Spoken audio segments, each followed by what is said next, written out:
Welcome to more Metal Mayhem on VH1.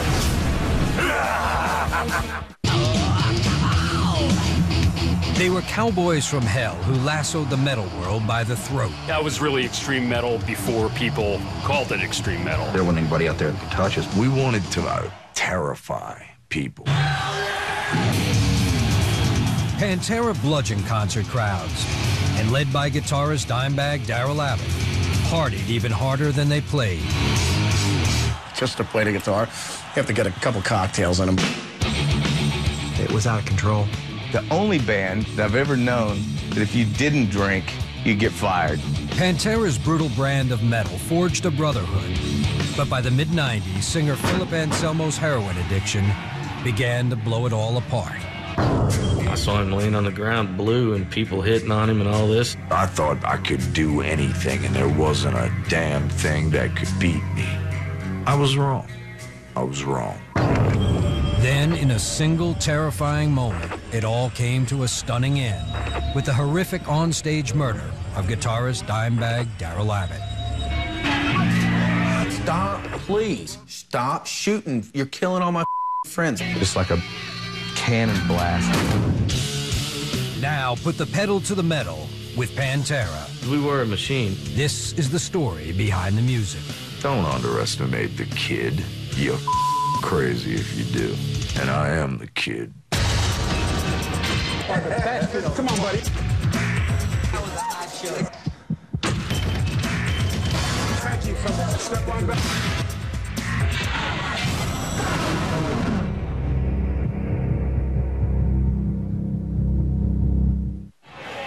It's December 8th, 2004, and ex-Pantera guitarist Dimebag Darrell Abbott takes the stage at a nightclub in Columbus, Ohio, with his new band, Damage Plan.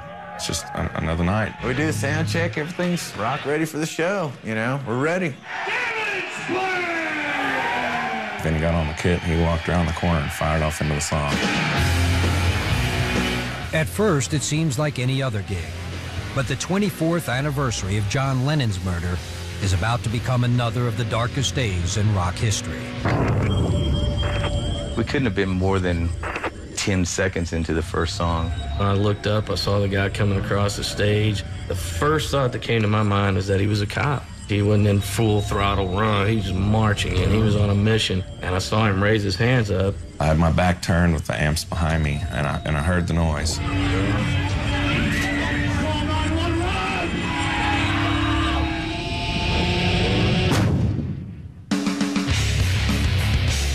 Revolutionary riffs turned Dimebag into a heavy metal messiah.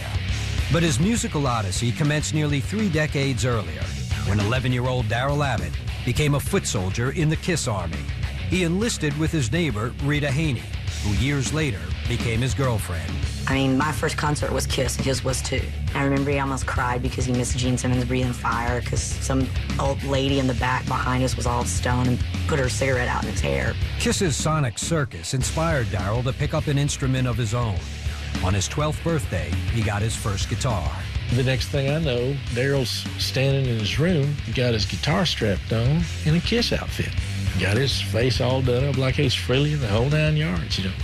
Once he started playing, he was completely obsessed with the guitar. Took it to the bathroom with him. As Darrell practiced power chords, his older brother Vinnie Paul bashed away on the drums. And in 1981, while still in their mid-teens, the siblings formed Pantera. The band's lineup was rounded out by bassist Rex Brown and vocalist Terry Glaze. We started immediately jamming at Vince and Darrell's house out in the garage. I got in the band, they said, you gotta wear spandex. I said, no way. But I eventually put on some freaking spandex. There was wild stuff that went on in that house. Lots of things we weren't supposed to be doing. It was out of control. Vince and Darrell's house was party 24/7. Pantera quickly became the kings of the Southwest spandex circuit, even before they were old enough to get into bars. Man, we'd get calls from people, hey, we're having a keg party, we gotta have Pantera, man. We were rock stars in that little universe that we were in. We were burning it up. A bunch of skinny little kids dressed like girls and spandex jumped up and down singing about heavy, scary stuff. They were arena ready before they hit the bars. By 1986, inspired by the heavy grooves of Metallica and Slayer, Pantera shed their hair metal gloss for a more aggressive approach. Lead singer Terry Glaze's glam rock style didn't mesh with the band's new sonic philosophy and was fired, replaced by 19-year-old New Orleans native Philip Anselmo. It was harder, it was edgier, it was walking more with swagger, you know? They knew, and I knew right off the bat, the first time we had ever jammed, I had never played with a band this tight. I mean, these guys were stunning, you know, it was like, my God, you know, this is unbelievable. He came down and we did a jam session together, and it was just like it all fell into place, you know. He had the same gig going on that we did at the time, the spandex, the spiked hair. He fit right in, you know. Pantera had their new singer. Now they needed to fine-tune their image. Around the end of 86 or 87, we kind of had a band meeting, and we just said, you know what, these magic clothes don't play music, we do. Let's just go out there and be comfortable. Jeans, t-shirt, whatever, and see where it goes. By early '89, Pantera's fiery new demos ignited the interest of Atco Records, which sent A&R scout Mark Ross to see the band perform at a birthday party in Dallas. These four guys come on stage, and they start spinning their hair. Like, oh boy, what are we in for here? But then Daryl just launches into one of his riffs, and then Phil opens that mouth of his, and this just roar comes out that just is overpowering from the get-go.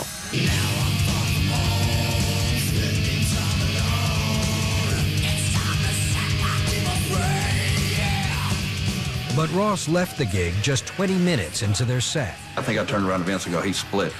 You know, we'd had everybody come out and see us at a certain point. We were just like, so we got ripped. And all of a sudden, they start throwing birthday cake, and we start slamming drinks, and diamond racks are sliding around on the dance floor. I mean, you couldn't even step on that floor without busting your ass. As soon as we get done, the dude comes over to me, and he goes, man, that was one of the most incredible live bands I've ever seen in my life. And I'm like, well, dude, how come you left about 30 songs into it? I told them that, you know, I went to call my boss and say this was just unbelievable. We got to sign these guys immediately. In the winter of '89, Pantera roared into the studio to record their major label debut. Released in July of '90, Cowboys from Hell served as a ferocious sonic blueprint. You know, it was a whole new animal. Unbelievably powerful, it was undeniable, it was fierce as hell. I was like, holy, you know, like, how did they do that? You know, how'd they go from here to here? In the fall of '90, Pantera snagged the opening slot on a national tour alongside Suicidal Tendencies and Exodus. Though virtually unknown, the Metal Cowboys won over hardcore audiences with relentlessly intense performances. We called that the Kill or Be Killed tour, and we went out and killed. That was really extreme metal before people called it extreme metal. We wanted to terrify people, you know.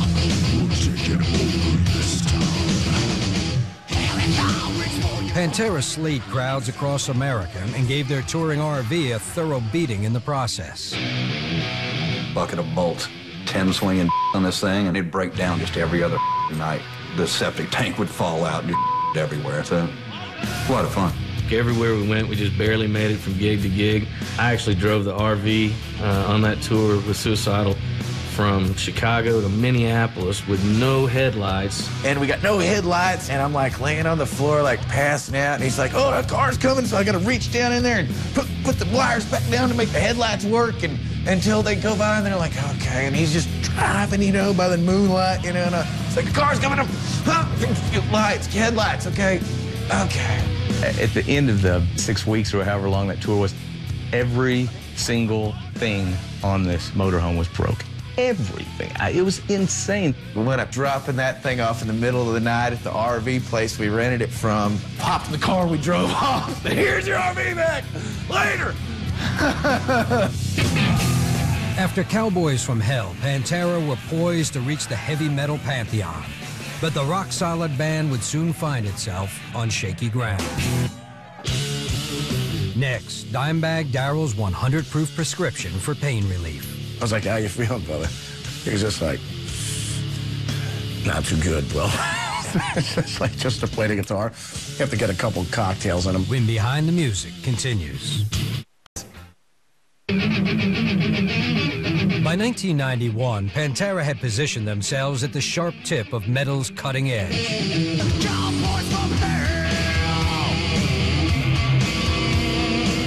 They returned to the studio late that year to record Vulgar Display of Power with one ambitious objective: to obliterate the boundaries of heavy rock. We were so possessed, really, and focused on what we wanted to do. You can't be something you're not. There wasn't anybody out there that could touch us. We kept getting, you know, heavier and heavier and tighter and tighter. It was exciting to hear that they took it that far, that they took it that direction, and just went deeper and darker. The album's intensity was matched in the mosh pits of Pantera's increasingly brutal stage shows.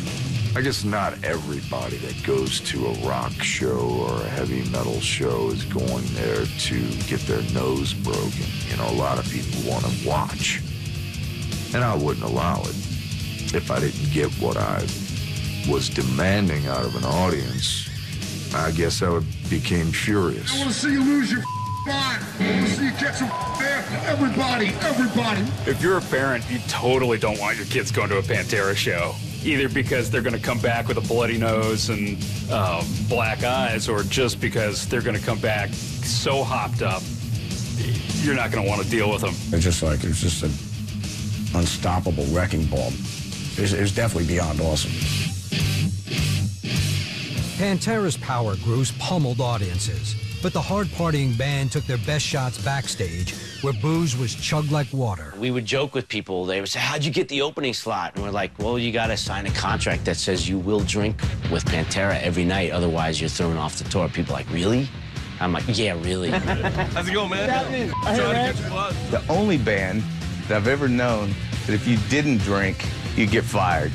They went through unbelievable amounts of liquor backstage. I had to see the bill, so I was always shocked more than anybody else, I think. It's like a gigantic toga party at all times, you know what I mean? If you're having a crap day and you go backstage at a Pantera show, you're gonna have a good time. And smile, it's Blacktooth Grin. The band called their favorite cocktail the Blacktooth Grin, a name taken from a lyric to the Megadeth song, Sweating Bullets.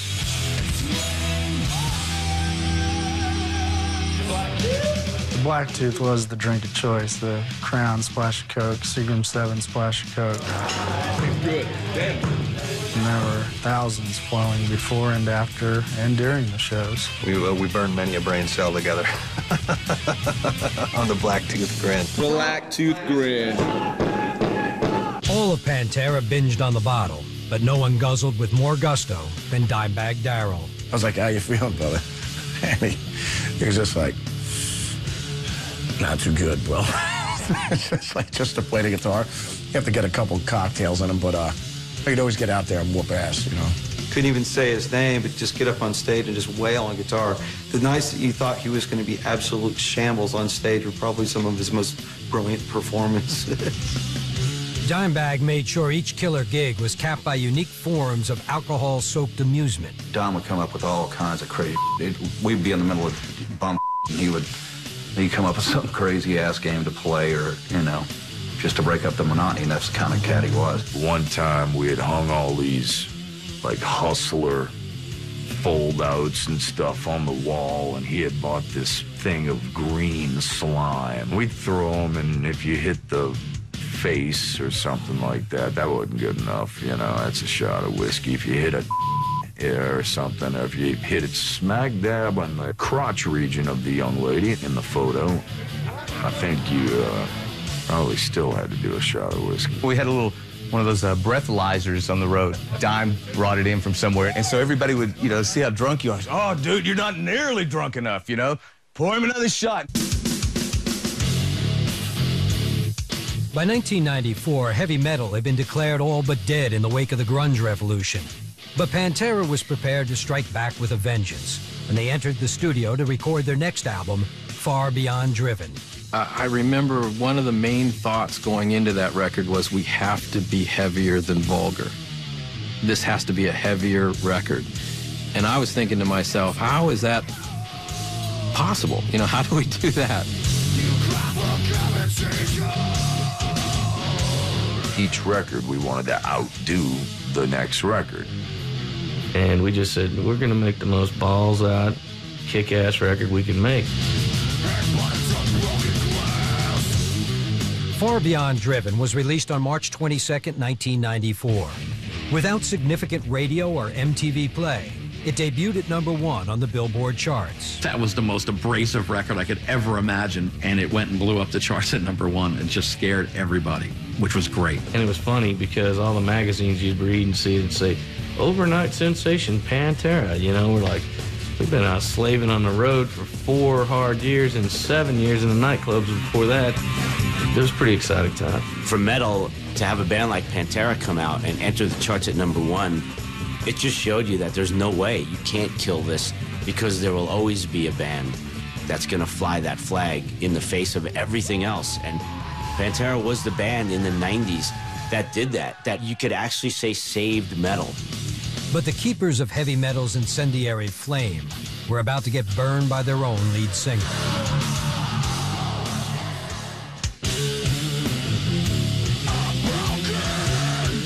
On the road promoting Far Beyond Driven in 1995, Philip Anselmo began distancing himself from the band.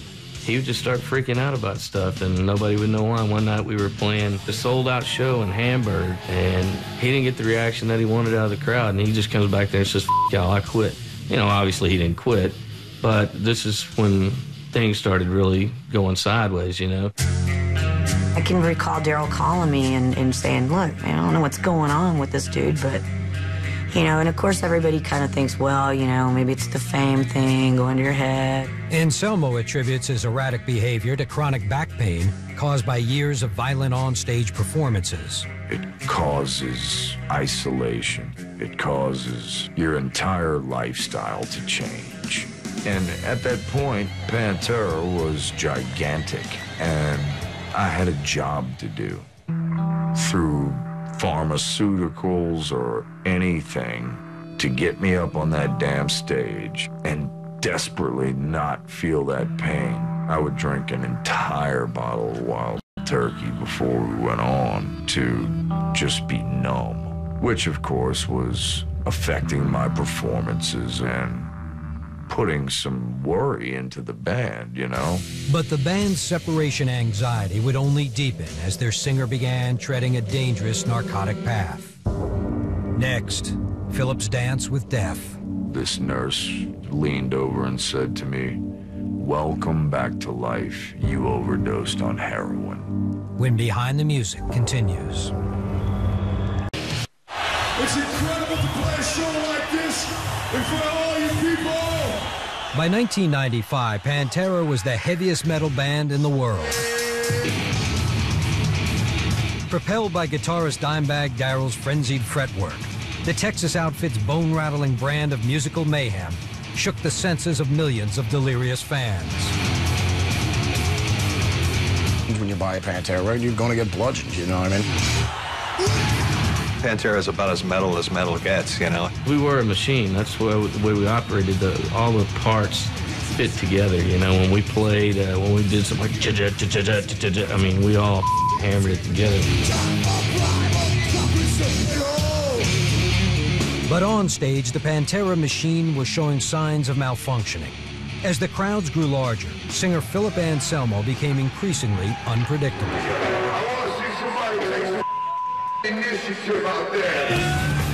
He wouldn't treat the fans with any respect, wouldn't treat us with any respect. Just quit making all this stupid noise.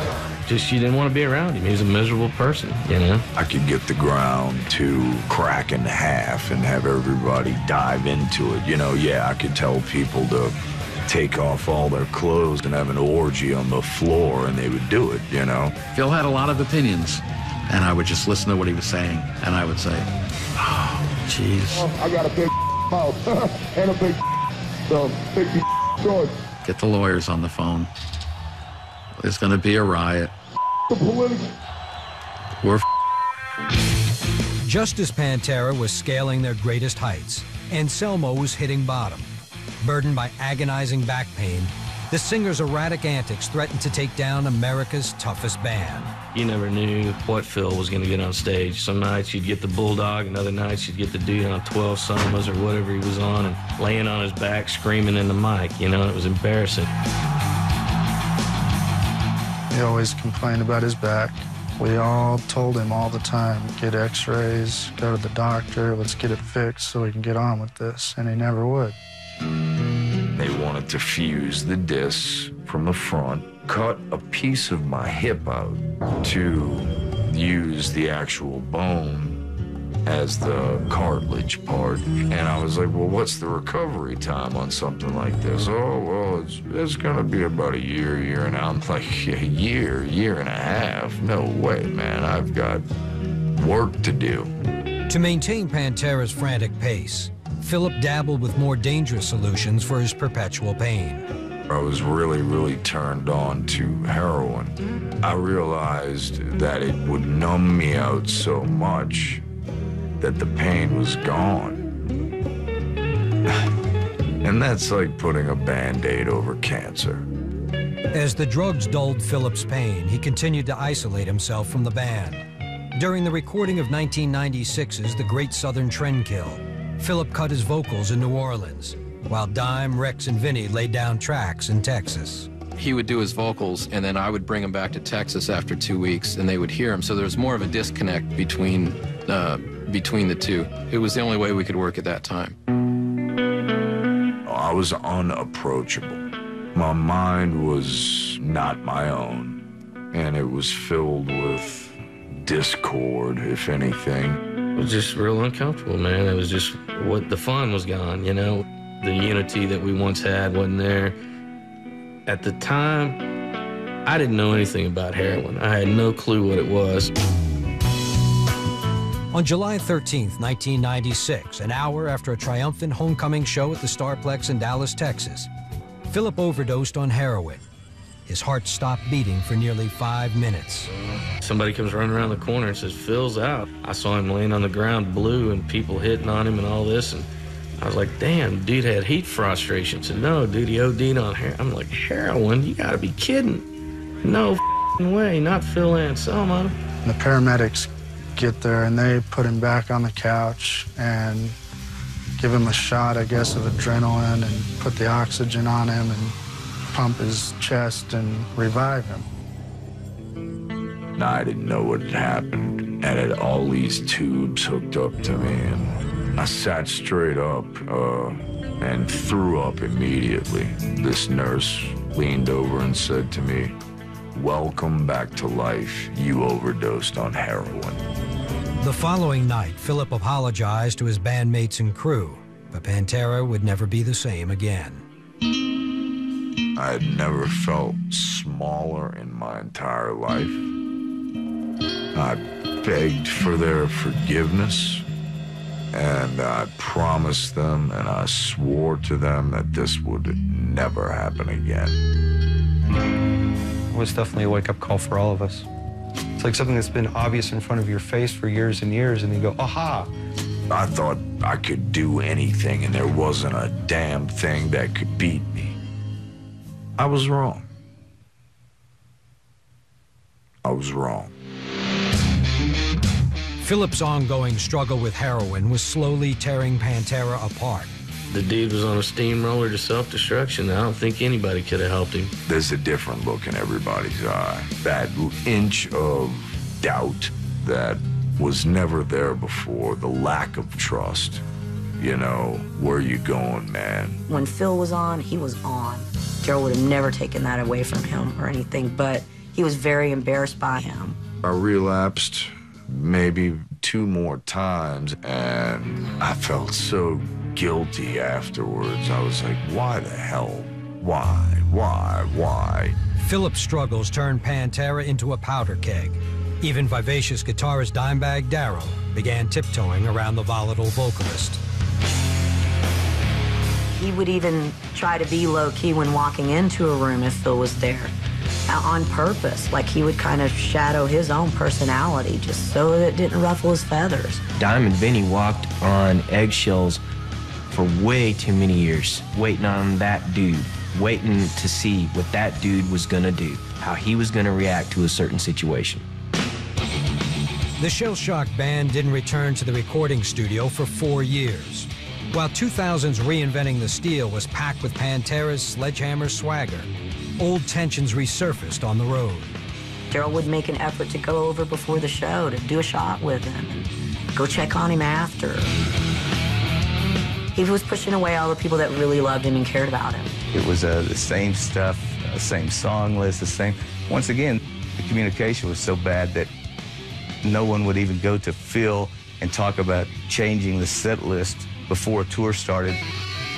In late 2001, the band's tour was abruptly cut short by the tragedy of 9/11. They had no idea they had performed together for the last time. Next, a shocking murder in Columbus, Ohio. It was like a real bad movie. None of it seemed real whatsoever. None of it. None of it. When Behind the Music continues. After going full throttle for nearly 2 decades, Pantera hit the brakes in the fall of 2001. But vocalist Philip Anselmo wasn't ready to pull back. He quickly returned to the road with a side project called Down, joined by Pantera bassist Rex Brown.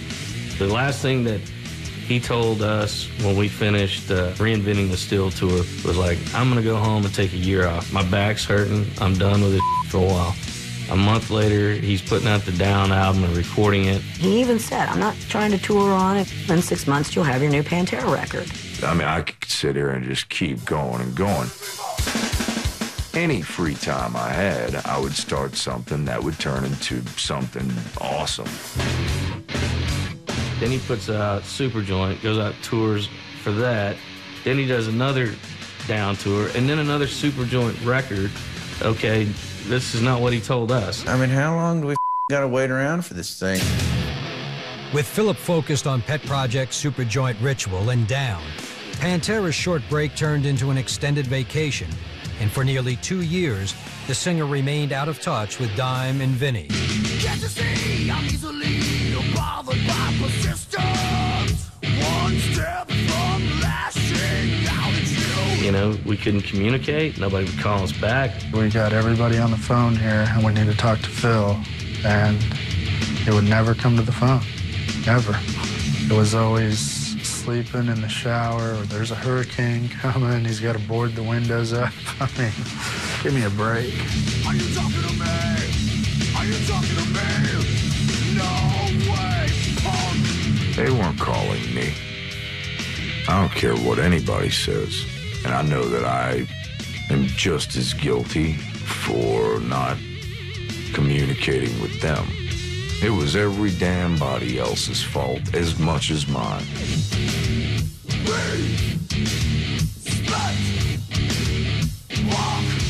Are you talking to me?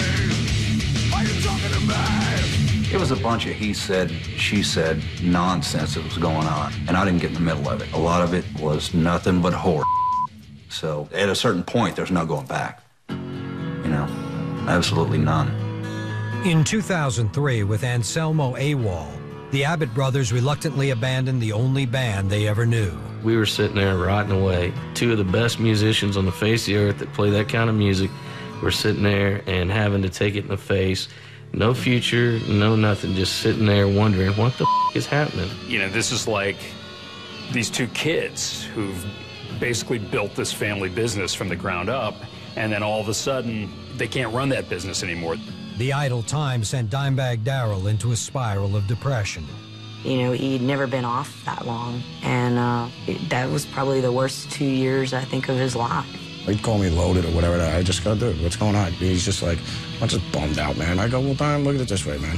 Good Lord gave you a gift. He put it in your hands, man. I said, you're the best guitar player in the world. I said, just get out there and just, you know, get Vinny, get some ass-kicking musicians with you. By late 2003, Dime and Vinny formed Damage Plan, releasing their debut album, Newfound Power, in early 2004. It was weird for the fans. You know, they wanted Pantera. I mean, you've been serving people Coca-Cola for 200 years, and then all of a sudden you tell them we're changing the flavor and it's now going to be called Diet Right, you know? Yet even after the brothers put Pantera behind them, Philip continued to serve up salvos in the press. In the December 2004 issue of Metal Hammer, Anselmo was quoted as wishing violence against the guitarist. I remember Dom going, dude, this ain't funny anymore. This is not funny. What have I ever done to that guy to deserve this other than stand up on stage and kick ass for him? The comment about Dimebag deserving a beating and whatever the hell. We had finished that damn interview. It was a tongue-in-cheek thing that I said, and it ended up on the cover of the damn magazine. I've got the audio tapes of Phil in that interview. He said what he said, word for word, in a very calm tone of voice, and he's got to live with that the rest of his life. After he read that article, Daryl wrote a letter and said, you know, you're in competition with someone that's no longer in your life, you know? And I think the very last thing that it says in it is, no longer will you trample through my peaceful mind. It was for Philip. You know, he was done. He wrote him off. You know, he'd had enough of it. Dimebag had made his peace with the perils of Pantera, but his contentment would be short-lived. On December 8th, 2004, Damage Plan was wrapping up a 2-month club tour at the Alrosa Villa in Columbus, Ohio. But the gig would quickly turn tragic. 10 seconds into the set, 25-year-old ex-Marine Nathan Gale stormed the stage, brandishing a 9mm pistol. I just screamed as loud as I could, and bam, bam, bam. I just remember screaming, he's shooting something, and Vinny came off the drum riser, and he's coming at me, and he's going, he just shot my brother, he shot my brother. 911! I went to jump from behind the drums to run out and help. And John, Dom's guitar tech, tackled me and held me on the ground. As soon as I knew he was pointing the other way, we both ran across the drum riser and got to the other side of the stage. It kept going on, and he picked me up and shoved me and said, run, man. 911, what's your emergency? Alrosa, we have a shooting. 911 emergency. Alrosa bar, please, we need help as soon as possible. Oh, my God. 911. He came in with a gun and started shooting people. Oh, you're still seated. He's on stage right now. He's got a gun. The guy's on stage with a gun? My cell phone rang. It's Vinnie Paul. And he goes, dude, I just saw my brother get shot in the back of the head 5 times. And I go, are you kidding, Vince? I go, what are you talking about?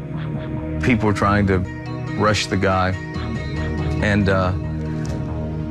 he shot a couple of people to keep him away. The whole time he was looking for Vince. After rushing to the aid of the mortally wounded Dimebag Darrell, drum tech Cat Brooks tried to subdue the gunman. I went after the dude and said, you. Cat was fighting with him, and he kept telling Cat to settle down, and he wouldn't. And kept shooting me. And then just kept telling me, stay down, stay down. And I'm looking out in the audience, I'm like, dude, somebody help me out here. I thought he's killing my friend right in front of my face, you know, and I just screaming no, you know, but there was nothing I could do. I can't really see what's going on. I'm just, you know, I'm like, quit shooting, quit, stop, please, stop shooting. You're killing all my friends, stop it.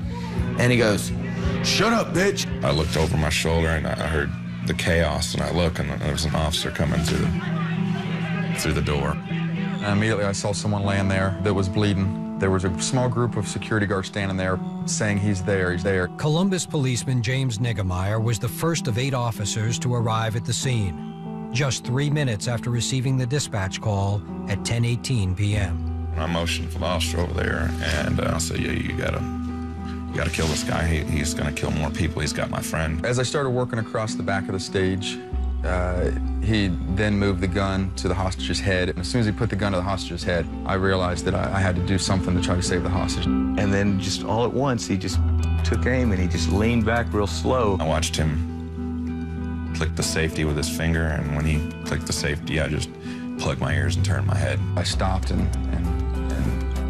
pulled the trigger. It was just like a cannon blast.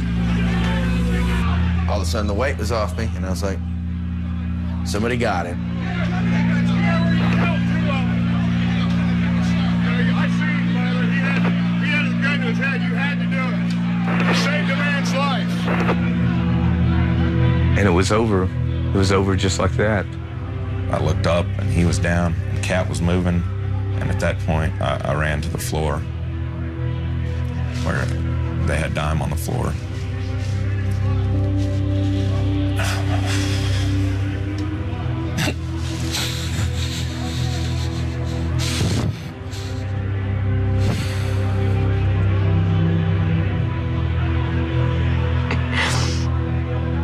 And Vinny kept calling me, and he still didn't know nothing. And then when he called me back and said, my brother's dead, and that's all he could say. And we both just cried.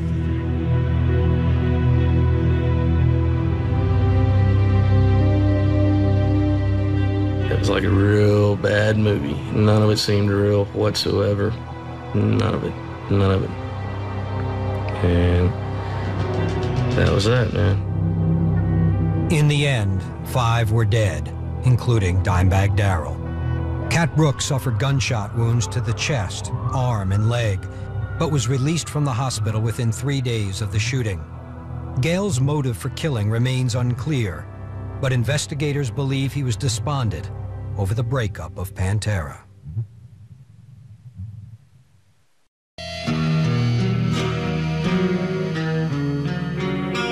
The brutal onstage murder of 38-year-old guitarist Dimebag Darrell Abbott in December of 2004 sent shockwaves reverberating among everyone who knew him or were touched by his music.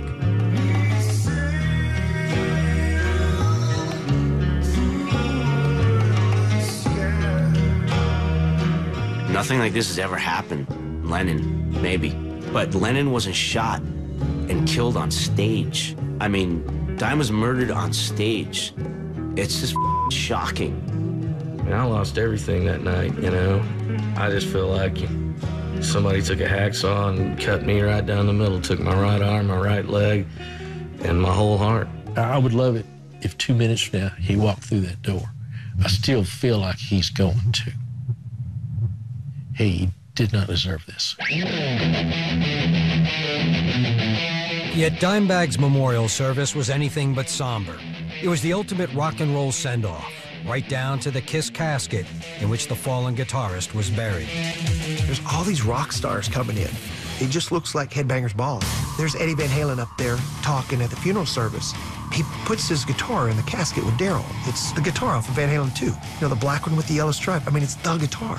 And all I can think is that, you know, back in the early days when we're teenagers, if someone would have said, Darrell, when you die, Van Halen's gonna put that guitar in the casket with you, Darrell would have said, kill me now. Dime was in his Kiss coffin, and then everyone's putting like bottles of Crown in there for him. There must have been about like 15 bottles of Crown Royal, and I go, you think this is gonna be enough for the trip upstairs? It was amazing, but, you know, it's like I told Rita and my dad, you know, after all this is over, we're going to be 3 of the most lonely people in the world. A prodigious roster of hard rock royalty gathered in Arlington, Texas to remember Dimebag Darrell Abbott. But one prominent musician was conspicuously absent. And I had flown to Texas to be there and bury my brother. And I sat in a hotel room for 5 days, waiting, sending message after message to Vinnie Paul and anybody else who would even care to hear. They stuck the phone in my face and said, Phil's on the phone, and if you don't take the phone, he's gonna show up. I got on the phone, and I instantly just said, why are you calling now? And of course, I started to cry. Why didn't you return the 9 phone calls when Darrell called you?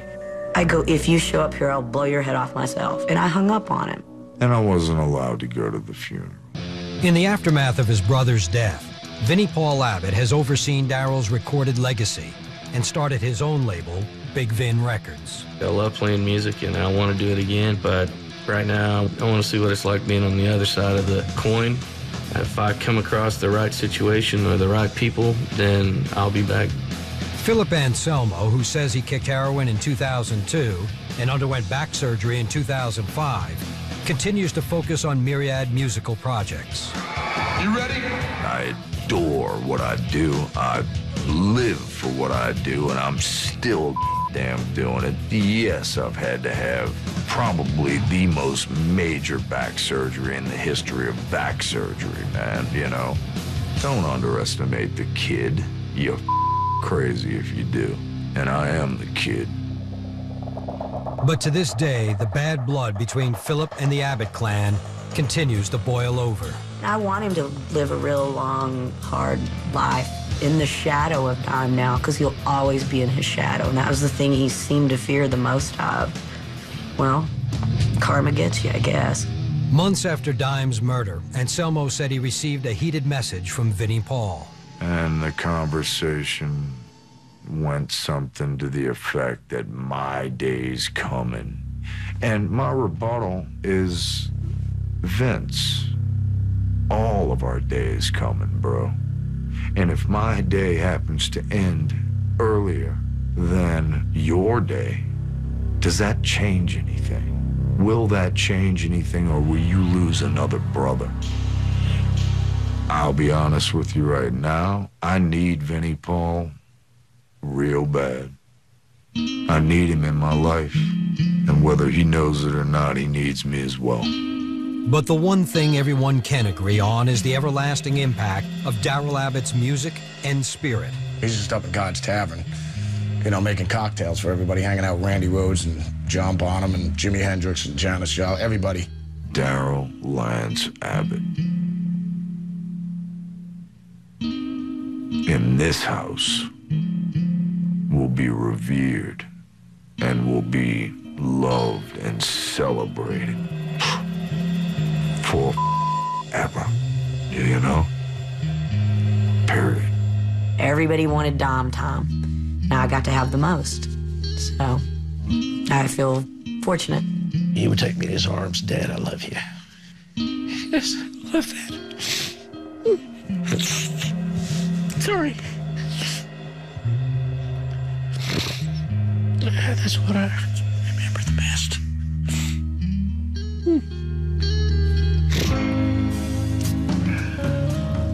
Underneath all that hard rock and roll exterior was a little boy. The journey begins. I'm ready for maximum good, maximum bad, and maximum ugly. I was pretty f***ing excited. Can we rock now or what? But his egos swell. They're gonna breathe fire or they're gonna get hurt because I teach them how. Tempers flare. What the f***? We're gonna look like a train wreck on top of a car crash. Super Group premieres this Sunday at 10. This is our stage. We've come to take what's ours. There's no place like celebrity.